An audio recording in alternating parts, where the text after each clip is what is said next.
Hey, welcome. So, you know how when you're looking at a house, real estate agents talk all about curb appeal, making the outside look so good you just have to see what's inside? Well, it turns out hackers do the exact same thing. They use their own kind of curb appeal to make really dangerous stuff look totally safe and inviting, which brings us to a pretty interesting question. I know, it sounds a little weird, right? A house and an email? But trust me, the answer to this gets right to the heart of how scammers trick millions of people every single day. See, it's all about making a killer first impression. And here's the connection. Good curb appeal for a house, the fresh paint, the perfect lawn, it makes you trust it. It feels inviting. Hackers' curb appeal does the same thing for a dangerous email. It uses logos you know and language that feels urgent to make you want to click and open that door without a second thought. Okay, so to really understand how to defend ourselves, we first have to get a handle on the crime itself. So let's put on our detective hats for a minute and take a closer look at the digital crime scene. So what is phishing? Well, think of it like this. Phishing is basically a digital costume party, and the bad guys show up dressed as people you trust. Their entire goal is to deceive you, to make you think you're talking to a legitimate company so that you'll just hand over your information, passwords, credit card numbers, you name it. And man, they are good at picking their costumes. This is a huge part of their curb appeal. They know exactly who we trust.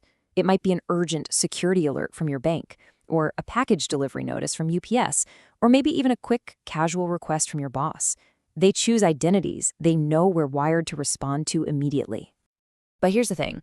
Just like a house that's got a fresh coat of paint hiding some really big problems, these scams almost always have cracks in the foundation.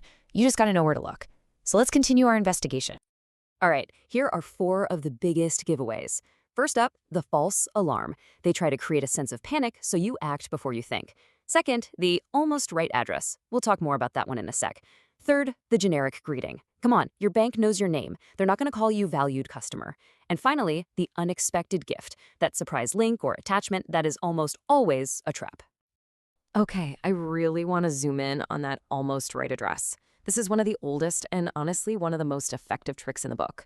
Because let's face it, we all skim our emails. We see the name we recognize and we just move on.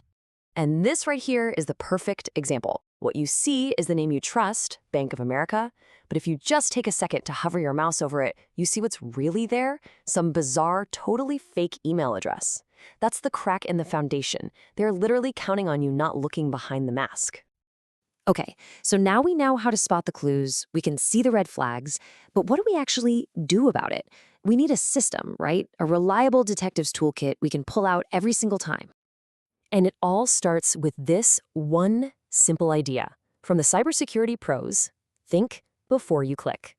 It's all about creating a pause, just a beat. That little moment of hesitation is your absolute best defense. And in that pause, you're going to use a simple, super powerful, and really easy to remember tool. It's called the S.L.A.M method. Think of it as your personal checklist for any message that feels even a little bit off. Let's break it down real quick. S is for sender. Is that email address the real deal? L is for link. Hover over it, don't click, and see where it's really trying to take you. A is for attachment. If you weren't expecting a file, just don't open it. Simple as that. And finally, M is for message. Read it. Does it have weird spelling mistakes? Does the tone just feel wrong? Running through S.L.A.M takes, 10 seconds? And it can save you from a massive headache. So why do we go through all this trouble? I mean, why is this so important? Well, because this isn't just about avoiding a few annoying junk emails. This is about protecting your entire digital home from people trying to break in. Look, when you get good at this, when you become that digital detective, you're protecting so much more than a password. You're protecting your bank account, you're protecting your identity, and honestly, you're protecting your peace of mind. Every single scam you spot and slam shut is a huge win for your security. So I'll just leave you with this. These digital strangers, they're going to keep knocking. They're not going away. The only question is, the next time one shows up with all that fake curb appeal, trying to look all friendly and inviting, will you be ready to S.L.A.M that door shut?